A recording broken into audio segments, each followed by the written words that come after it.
음악이라고 하는 시가 너무 좋은 시기 때문에 시로하는 인생공부 송희복의 서정시 비평.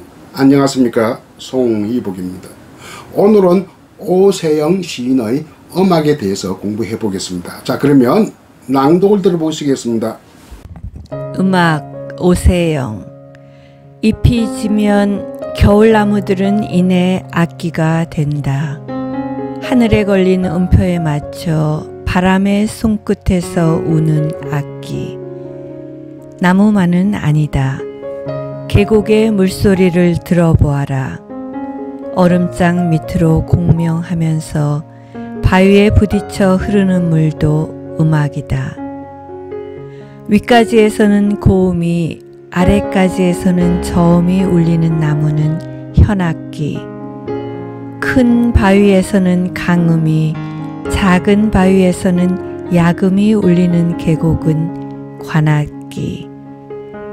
오늘처럼 천지의 흰 눈이 하얗게 내려 그리운 이의 모습이 지워진 날은 창가에 기대어 음악을 듣자. 감동은 눈으로 오기보다 귀로 오는 것. 겨울은 청각으로 떠오르는 무지개다. 잘 들어보셨습니까? 제가 미리 말씀드렸습니다만 오세영 선생님께 세 편의 시를 강의를 하겠다고 허락을 받았습니다. 오늘 세 번째 시고 오늘로서 끝내는데, 그동안 선생님의 시 작품을 강의의 대상 소재로 허락해 주셔서 대단히 감사한 말씀을 드리고, 오연으로 된 시이죠. 기성정결의 안정된 구조를 가지고 있는 그런 서정시입니다. 기성, 성은 2, 3년입니다. 여기에서. 그리고 4연은 전, 마지막 5연은 결에 해당되겠죠. 이 시는 음악을 소재로 한 시인데요. 음악을 소재로 한 시와 음악적 특성을 갖춘 시는 다릅니다. 음악적 특성의 시라고 하는 것은 언어의 반복과 병치, 유포니, 듣기 좋은 말이죠. 억양, 톤, 음보와 율격, 뭐 이런 것들이 음악적 특성을 갖춘 시라고 하겠는데요. 특히 의성어를 잘 다루는 시. 의성어보다 한 단계 높은 어떤 차원이라 하면 성유입니다. 성유. 소리성자 비유할 때 유자니까 소리로 비유의 차원으로 고양시킨 것을 성유 혹은 수사법상 성유법이라고 하는데, 하여튼 의성어를 잘 다루고 성유법의 차원에까지 도달하는 시가 바로 음악적 특성의 시라고 하겠는데, 뭐 그런 것이 갖춰진다기보다는 이 시는 음악 자체를 소재로 하는 시다. 뭐 음악 자체를 소재로 하는 시는 그래 많지는 않습니다. 그런 점에서 좀 의미를 둘 수 있는 시가 아니겠느냐. 그리고 오세영 시인의 시 중에서 음악적 특성을 갖춘 시는 또 따로 별도로 우리가 찾아보고 거기에 관해서 논의해야 될 것이 아닌가, 이런 생각이 드네요. 기성정결 중에서 기, 그러니까 시상이 제기되는 부분을 한번 봅시다. 잎이 지면 겨울 나무들은 이내 악기가 된다. 하늘에 걸린 음표에 맞추어 바람의 손끝에서 우는 악기. 바람이 바로 하나의 소리를 내는 것이라고 보기 때문에 대자연의 그 멜로디랄까 리듬 같은 것이 우리는 바람소리, 물소리, 새소리 등을 통해서 감지할 수가 있습니다. 대자연의 소리도 역시 일종의 언어라고 할 수 있겠습니다. 언어는 뭐 새소리가 뭐가 언어냐, 바람소리가 뭐가 언어냐 하면 물론 음향인데, 우리가 언어라고 하는 것은 하나의 비유의 차원에서 혹은 상징의 차원에서 받아들일 수 있는 개념입니다. 동해안과 서해안 봅시다. 우리나라 동해안 전혀 바다의 성격이 다르지 않습니까? 동해안은 조수 간만의 차이가 거의 없고, 서해안은 조수 간만의 차이가 세계에서 가장 심한 곳의 하나입니다. 아주 좀 특이한 지역적 특성을 갖춘 곳입니다. 동해안 어부들은 예로부터 바람의 언어를 들으면서 고기잡이를 했습니다. 서해안 어부들은 물대의 언어를 들으면서 이렇게 생활을 해왔습니다. 고기를 잡고 뭐 여러 가지 뭐 거기에서 민요도 흥얼거리고 그랬거든요. 그래서 동해안 어부에게 있어서는 바람이 하나의 언어입니다. 바람의 언어. 그럼 바람이라고 하는 것은 예측 불허, 자유 이런 개념이거든요. 바람은 어떻게 바뀔지도 모릅니다. 센 바람, 약한 바람, 뭐 산들바람, 거센 바람, 뭐 동쪽에 불다가 서쪽에 불다가 남쪽에서 오다가 뭐 북쪽에서 오다가 자기 마음대로죠. 방향도 마음대로입니다. 그래서 예측 불허의 자유 이런 개념이 포함된 것이 바람이니까 동해안 어부들이 생각하는 이 바람의 언어가 하나의 시로 비유하자면 자유시라고 한다면 서해안 어부들이 느끼는 물대의 언어는 항상 일정하거든요. 정형시다. 이렇게 보면 되겠습니다. 그러니까 물대라고 그러신 건 바다. 민물과 썰물이 항상 안에 정해져 있지 않습니까? 그래서 정형시다 이렇게 볼 수 있습니다. 그리고 대자연의 어떤 이런 현상도 일종의 우주의 소리, 뭐 우주의 법칙이다. 뭐 이렇게 보면 되겠고요. 그러면 나무만은 아니다. 계곡의 물소리를 들어보아라. 얼음장 밑으로 공명하면서 맞부딪혀서 울림하는 것이 공명입니다. 악기에도 다 공명통이 있지 않습니까? 맞울림 하는 거. 우리말로 하면 맞울림. 바위에 부딪혀 흐르는 물도 음악이다. 그러니까 바람 소리만이 음악이 아니라 물소리도 음악이다 하는 것이 연의 뜻입니다. 제3년, 3년도 성입니다. 제기된 시상을 계승하고 있다 해서 성입니다. 위까지에서는 고음이, 아래까지에서는 저음이 울리는 나무는 현악기, 큰 바위에서는 강음이, 작은 바위에서는 야금이 울리는 계곡은 관악기. 그러니까 나무는 현악기다. 이렇게 비유하고 있습니다. 나무는 현악기로 비유하고 있다. 반면에 계곡은 관악기로 비유하고 있습니다. 피리소리, 나팔소리 이런 거. 현악기는 고저음을 내고 있고 관악기는 강약음을 내고 있다. 이렇게 보고 있네요. 물론 현악기라고 해서 강약음이 없고 관악기라고 해서 고저음이 없는 것은 아니에요. 시는 일단 나무는 고저음을 내는 현악기요. 계곡은 강약음을 내는 관악기다. 이렇게 되어 있습니다. 요즘 개념으로 쉽게 이야기하자면 나무는 멜로디컬하고 계곡은 리드미컬하다.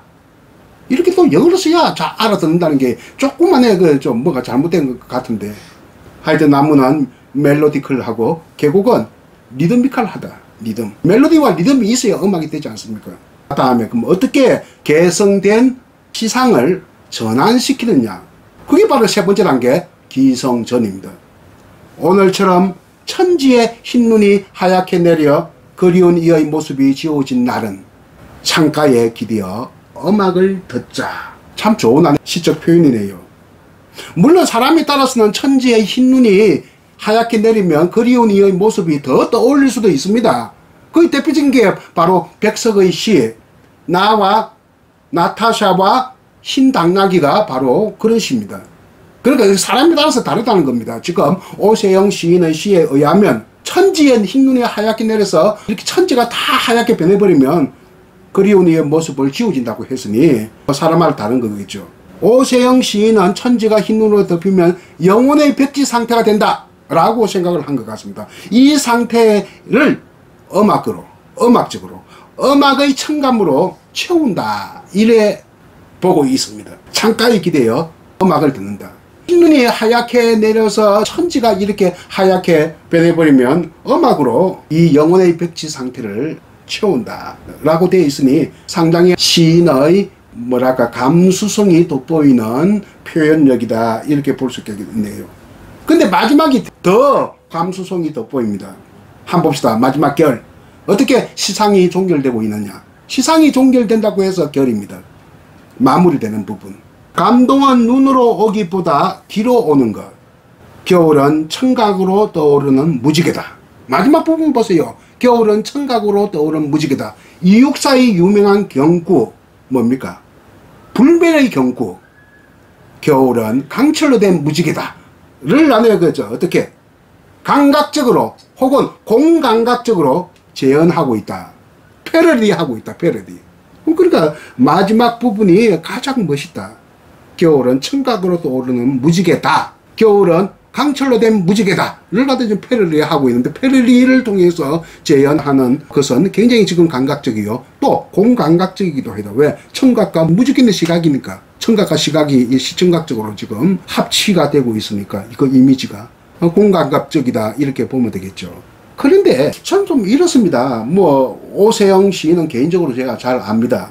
문단가 학계에서 오세영 선생은 제가 존경하는 선배이고 제 입장에서 볼 때는 물론 강의의 형식으로 가르침을 받은 바는 아니지만 제자 같은 후배입니다.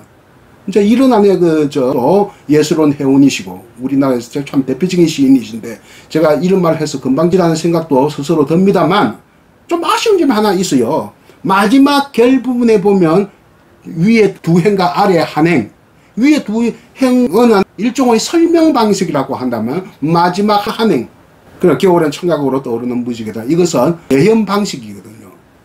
설명 방식은 화사천족이라 이게 줄이면 사족입니다. 사족. 뱀의 꼬리와 같은. 이걸 굳이 뱀의 꼬리와 같은 것을 달아놓을 필요가 있었을까? 좀 아쉬움이 굉장히 듭니다. 그래서 아예 없애고 마지막 재현 방식으로 된 이것을 긴 이 문장을 반으로 잘라서 이행으로 만들어서 다도 아예 없애버리고 겨울은 청각으로 떠오르는 무지개 하고 끝냈으면 얼마나 좋았을까 하는 아쉬움이 있는데 만약에 오세영 선생님께서 제 이 강의를 들으시면 용서하기 바랍니다.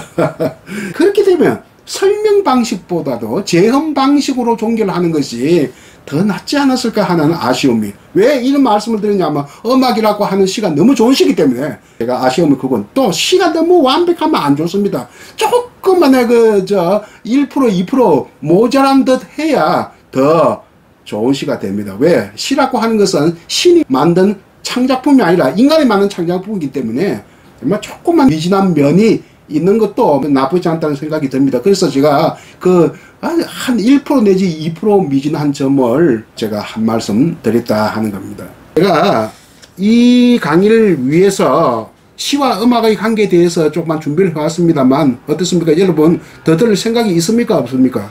다음에 해주시죠. 다음에 해버려요. 예.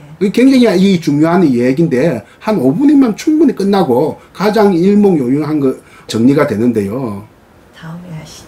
그러면 시와 음악의 관계를 세계사 관점에서 살펴본 제가 이 메모를 준비를 해왔는데 이거는 뭐 다음 기회에 또 공부할 기회가 있으면 하도록 하겠습니다. 이걸 안에 한 5분간만 들어도 시와 음악의 관계를 세계사적인 관점에서 이렇게 훤하게 꿰뚫어 볼 수 있는데 이것은 다음에 남겨두고 오늘 여기서 공부를 마칠까 합니다. 안녕히 계십시오. 음악 오세영. 잎이 지면 겨울나무들은 이내 악기가 된다. 하늘에 걸린 음표에 맞춰 바람의 손끝에서 우는 악기. 나무만은 아니다. 계곡의 물소리를 들어보아라. 얼음장 밑으로 공명하면서 바위에 부딪혀 흐르는 물도 음악이다. 윗가지에서는 고음이 아랫가지에서는 저음이 울리는 나무는 현악기. 큰 바위에서는 강음이 작은 바위에서는 야금이 울리는 계곡은 관악기. 오늘처럼 천지의 흰 눈이 하얗게 내려 그리운 이의 모습이 지워진 날은 창가에 기대어 음악을 듣자. 감동은 눈으로 오기보다 귀로 오는 것. 겨울은 청각으로 떠오르는 무지개다.